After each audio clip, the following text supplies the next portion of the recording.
Principle 7 of 11 against the Chinese Marxist model is that the middle class demands democracy. These are the principles of history and economics against the Chinese Marxist model. You can divide society into the upper class, middle class, and lower class. The lower class is struggling to try and get their basic food and shelter. It's an effort 7 days a week, 24 hours a day. They have little time for politics and extraneous affairs. In fact, progressive governments like Communist Cuba and Socialist Venezuela use Marxist policies of state control based on science to drive their economies into the ground. 80% of Venezuelans are malnourished and have access to no basic medical care. They are reduced to begging for a bag of rice and beans. A hungry and tired citizen is a poor opponent to well-fed military and interior police. And both these progressive regimes have made ample use of this. The Soviets made good use of the lack of food and goods and shortages to control their own citizenry when it existed between 1917 and 1991. A Russian might carry an empty bag with them in case something might become available, and then they could get in line. It was not that they needed it, but if they could get one of these items, perhaps someone in their family could get it, perhaps they could sell it on the black market. This is how you occupy the citizens' time. The upper class, on the other hand, is of no use or little use to democracy, as they oftentimes have spectacular wealth compared to the poor. They may own a factory, they may own a business, but they need to be in good graces with the government to keep their factory, to keep their vast property holdings. They may make corrupt payments to the government or to politicians, designated as quote-unquote contributions to the party in power. One hand washes the other. Historically, the upper class does not push for democracy if it inconveniences them. It is the middle class that is the friend of democracy. Farmers, shopkeepers, blacksmiths, merchants, ministers, lawyers, teachers, property owners, surveyors, etc. At the time of our revolution in 1776, there was an 87% literacy rate in New England for men. This is an educated class to support liberty for their fellow citizens, and they did. The middle class is the biggest threat to control by the CPC over the Chinese people. The middle class customarily has housing, has food, they have clothes on their back. What if they want to do music, sport, art, poetry, read, write? It's all okay, so long as it does not undermine the control by the CPC. Art must support the state and the party. Music must support the state and the party. Philosophy, history, biology, literature, it all must support the state and party. An example of the worthlessness of some in the upper class in democracy was during the COVID-19 emergency. Some of these well-to-do flew off to New Zealand to abandon the United States, the largest bulwark of democracy to the dictatorships and autocracies of the world. Jets leave contrails behind them. Basically, that's condensation. You can see it in the sky. Customarily, it's kind of a whitish, grayish, but you can see where the airplane was. The jets taking the wealthy individuals to New Zealand had yellow contrails, visible on Flight Tracker to see the location of the planes. We can say that figuratively, because yellow is the color of cowards.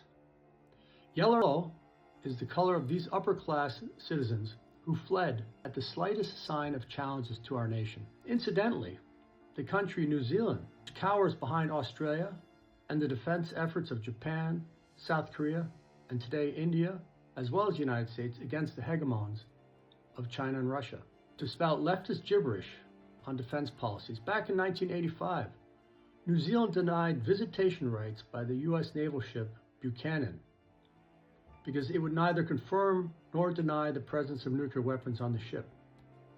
It's absolutely inexcusable of New Zealand, the refuge of some of our wealthy in 2020, that it seeks the benefit of Pax Americana, but grew unwilling to shoulder some of the burden and pretend they could have their nose in the air, as if they knew better.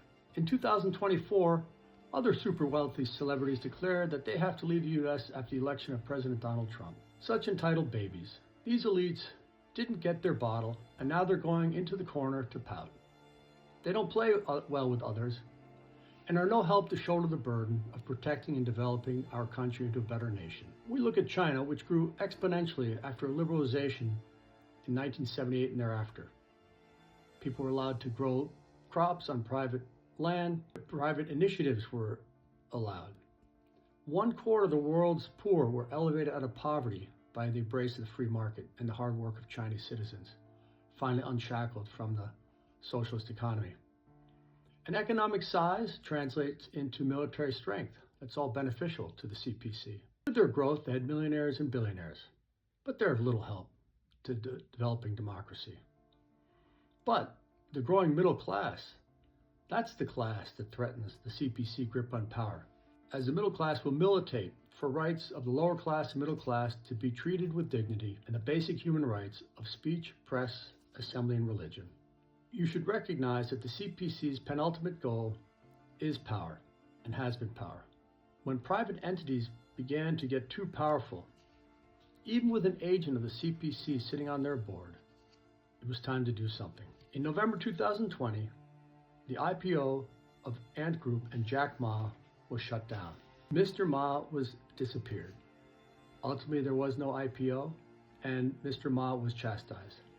This was done under the rule of Xi Jinping, who had taken power in 2012 as supreme leader. One of his first steps was anti-corruption crackdown of local officials and CPC members in 2015, to get opportunists out of the party and to ensure left CP members prevailed. These members would be committed to keeping the jackboot of the CPC on all Chinese citizens. China's own elite sees the rot in China of a corrupt CPC system. They've engaged in birth tourism, where their wives go to a country such as to America and has a baby there so that their child can have American citizenship later. They secrete assets overseas in case they have to leave. They obtain citizenship in other countries to assure a secure future for their family and their children. Nobody does that in reverse. Nobody secretes assets in China or tries to get citizenship in China in case the shit hits the fan in their country. The Chinese economy has been slowing down, as set forth in my 11 principles back in 2010, as I said it would, though very, very few so-called Chinese experts had the same prognosis. But here we are. Xi Jinping has favored large state-owned enterprises over private concerns, entrepreneurs. Large state enterprises could be concrete, steel, construction, infrastructure, Belt and Road initiatives around the world. This is what the dictatorship of the proletariat favors. State-owned enterprises, according to the science of Marxism. They cannot trust private enterprises as it grows an independent middle class. Don't believe the CPC when it laments about trying to get the economy going. It will not take steps available that would strengthen the middle class, as they are the only ones who can free China's citizens from the dictatorship of the CPC. If choosing between growth and less control over all Chinese citizens, or recession and larger state-owned sectors, and the iron grip of the Chinese citizen by the CPC will choose the latter 10 out of 10 times. Who do you think the Chinese citizen would select if asked on who should lead the country, the CPC or the middle class of China? That's why there have been no free elections in 75 years, since 1949. The CPC fears their own citizens, as well they should. For one day, the Chinese citizen will choose freedom. In the meantime, we must hold the line outside of China against the dictatorship of the proletariat of soft-hand Marxist intellectuals in Beijing.